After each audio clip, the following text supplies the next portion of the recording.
Hey, welcome to another episode of Decoded. I'm Davey Alba from Popular Mechanics. And I'm Anthony Viducci.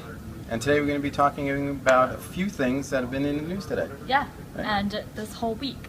So to start off with, one of the biggest news stories actually broke today, and it's related to this Bitcoin exchange, once the world's biggest Bitcoin exchange, apparently is filing for bankruptcy. Right, they can't find over $480 million right? in Bitcoin money. And right. So it's unclear whether it's been stolen, which is possibly the case, and likely even. And the thing to remember is that Bitcoin is, it's pieces of software. And so, it's easy when you gain access to the servers. Right, and so like once that. you're in, and that's it. And there's never going to be able to find it. Right, and so the CEO apologized today. It's a big mess. We'll see what happens, but it doesn't bode well for Bitcoin. No, it bodes well for the pirates who actually stole everything and are now almost $500,000 richer. There you go. So good for them. Yeah.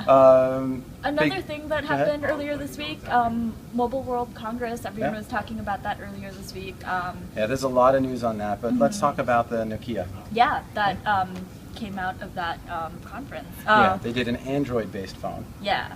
Which we got to see, and it's terrible. There's no other word for it. It's terrible. It's probably the worst thing I've seen. It runs Android, but it's heavily customized.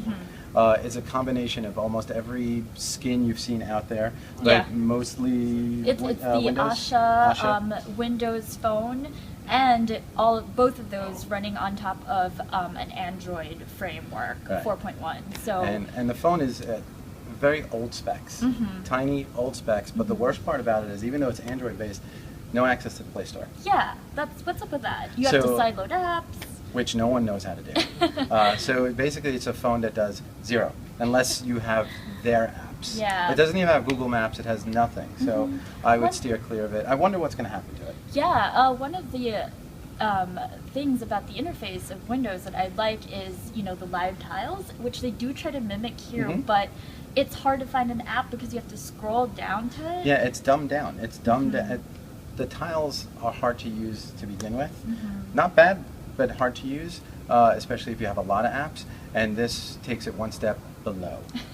So I would definitely steer clear of that. Yeah, phone. it's an interesting concept, but we'll see what happens with that. But the good news that came out was all the stuff that Samsung put out. Which, and we got to see, we weren't in Barcelona because it's in Barcelona, really far. But and we can't get they did hold an event in New York City to just showcase some of the devices. So there was a live streamed event that we watched, at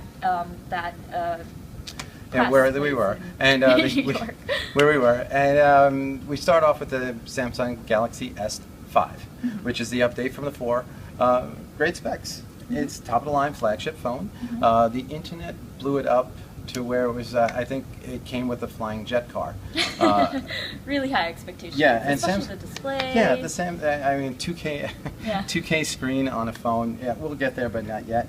But for what they put out, 1080p, 2 gigs of RAM, big battery. Was it 2800? 2800 milliamperes per hour. They kept the removable battery. They let you have. They still kept the SD card in there. That's good. And now the SD card, I believe, will take 128. Oh, awesome. Yeah. Yes. Which is good because that just came out as well. SanDisk came out with one. A couple of other features in that phone, that heart rate on the back with the camera. Yeah, they're actually using it. Yeah, and don't forget the fingerprint scanner to get in. Yep. And it's rated IP67, so it's dust and water resistant up to 3 feet. Yeah, which they took from the Galaxy Active of last year. So they kind of took what was great about the S4 and the Galaxy Active with a little bit of sprinkles of the Note 3, put it all together into this really nice looking new phone. So I think it comes out April 11th? April, yep. April. And we also saw a bunch of smartwatches at the event. Yeah, big news for fitness stuff this year, right? Yeah, the Gear Fit, which is the combination sort of smartwatch, the traditional alerts and notifications, but also a fitness aspect to it, which you've seen. That's the the Razer curved screen one, right? Yes. Yeah, that was really attractive because it's very thin, it's very small, and it curves around your wrist. So I think that's the one to look for. We also had an updated Gear, the Gear 2, which has better specs, a better processor in it, and finally it will be compatible with 17 Galaxy devices as opposed to like the 4 from before. And it's running Tizen. Oh yeah, that's a big thing. So we're going to find out how Tizen's their operating system.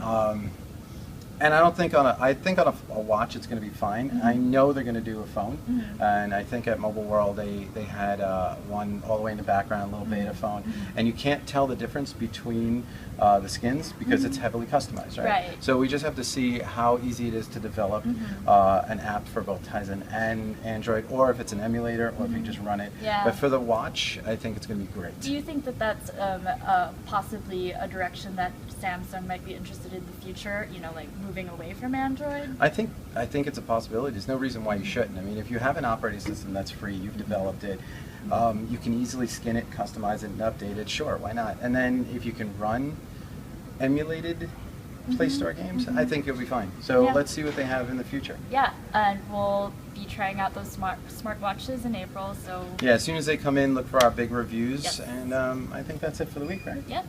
All right. So this is Anthony Viducci and Davey Alba. See you next week.